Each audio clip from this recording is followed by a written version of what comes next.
ప్రస్తుత ఖరీఫ్ వ్యవసాయ సీజన్లో తెలంగాణ రాష్ట్రంలో ఉన్నటువంటి రైతుల పరిస్థితి చాలా ఆందోళనకరంగా హృదయ విదారకంగా ఉంది. ఆరుగాలం కష్టపడి విత్తనాలు కొని పెట్టుబడి పెట్టి పంటలు వేస్తే ఈరోజు ప్రకృతి అనేటువంటిది రైతులకి నష్టం కలిగించే విధంగా వివరిస్తూ ఉంది.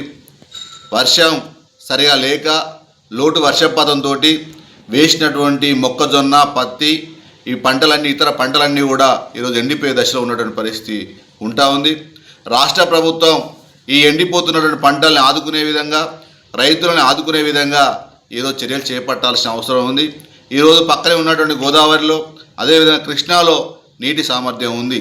ఆ నీటిని ఉపయోగించుకునే విధంగా తక్షణమే కొన్ని చోట్ల ఉన్నటువంటి ప్రాజెక్టుల ద్వారా ఈరోజు నీటిని వినియోగంలో తీసుకురావాల్సిన అవసరం ఉంది. ఉదాహరణకి వరంగల్ జిల్లాలో ఉన్నటువంటి దేవాదుల అక్కడ పంపింగ్ నీటి సామర్థ్యం ఉంది. తక్షణమే ఆ నీటిని తోడి ఈరోజు చెరువులు నింపే ప్రాసెస్ చేపట్టాల్సిన అవసరం ఉంది. తద్వారా ఇప్పటికే అడగంటిపోతున్నటువంటి భూగర్భ జలాలు ఈరోజు పెరగడానికి అవకాశం ఉండే పరిస్థితి ఉంటా ఉంది. ఆ రకంగా ఏందని చెప్పేసి అంటే వరంగల్ జిల్లాలో దేవాదుల పంపింగ్ ద్వారా ఈరోజు కొన్ని చెరువులకి, ప్రధానంగా పెద్ద చెరువు అయినటువంటి పాకాలకు కానీ, అదేవిధంగా రంగయ్య చెరువు కానీ, మాదనపేట కానీ, అదేవిధంగా స్టేషన్ కర్పూర్ ప్రాంతంలో ఉన్నటువంటి కొన్ని ప్రాజెక్టులకు కానీ, ఇదే విధంగా కొన్ని ప్రాంతాలకు లక్షలాది ఎకరాలకి నీటి సామర్థ్యం పెరిగేటువంటి అవకాశం ఉంది, నీళ్ళు అందించే అవకాశం ఉంది. ప్రభుత్వం ఆ రకంగా చర్యలు చేపట్టాలని చెప్పేసి అని కోరుతాను. అదేవిధంగా ఈ కరువు కొరలో చిక్కున్న మండలాలను కూడా గుర్తించాలని చెప్పేసి అని కూడా ఈరోజు రైతు సంఘాలుగా ఏఐకేఎఫ్గా డిమాండ్ చేయడం జరుగుతూ ఉంది. అట్లాగే ఈరోజు రైతులకి నీటి వసతితో పాటు ప్రధానంగా ఎదుర్కొంటున్న సమస్య ఈరోజు పంట రుణాల సమస్య. ఈ పంట రుణాలకు సంబంధించింది state level bankers committee SLBC ప్రతి సంవత్సరం సమావేశాలు పెడుతుంది, రుణ ప్రణాళికలు ప్రకటిస్తుంది. రాజ్యంలోకి వచ్చే వారికి ఏంటంటే బ్యాంకర్లు క్షేత్రస్థాయిలో రైతులకు రుణాలు ఇచ్చే దగ్గర అనేక ఇబ్బందులు పెడుతున్న పరిస్థితి ఉంది.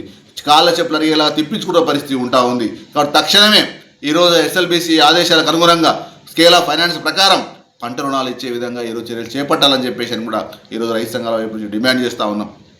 రాష్ట్ర ప్రభుత్వం పేరుకే రైతు రాజ్యం అంటే సరిపోదు, రైతుల సంక్షేమం అంటే సరిపోదు. క్షేత్రస్థాయిలో రైతులు పడుతున్నటువంటి ఇబ్బందులు పరిశీలించే దిశగా ఈరోజు చర్యలు చేపట్టాలి. అందుకు అనుగుణంగా నీటిని అందించే విషయంలో కానీ, పంటలను అందించే విషయంలో కానీ, అదేవిధంగా ఎరువుల కొరతను కానీ తీర్చే విధంగా చర్యలు చేపట్టాలని చెప్పేసి అని ఐకేఎఫ్గా డిమాండ్ చేస్తాను. లేకపోతే రాబోయే రోజులలో రైతుల యొక్క ఆందోళన తీవ్రతరమైంది. రైతుల యొక్క ఆందోళన తీవ్రతరమైనప్పుడు ఆత్మహత్యలు పెరిగే ప్రమాదం ఉంటుంది. ఆ రకంగా కాకుండా రైతులను ఆదుకునే చర్యలు చేపట్టి ఈ ప్రభుత్వం రైతు రాజ్యంగా నిరూపించుకోవాలని చెప్పేసి అని మేము ఏఐకేఎఫ్గా డిమాండ్ చేస్తూ ఉన్నాం. పెద్దారపు రమేష్, ఏఐకేఎఫ్ రాష్ట్ర ప్రధాన కార్యదర్శి.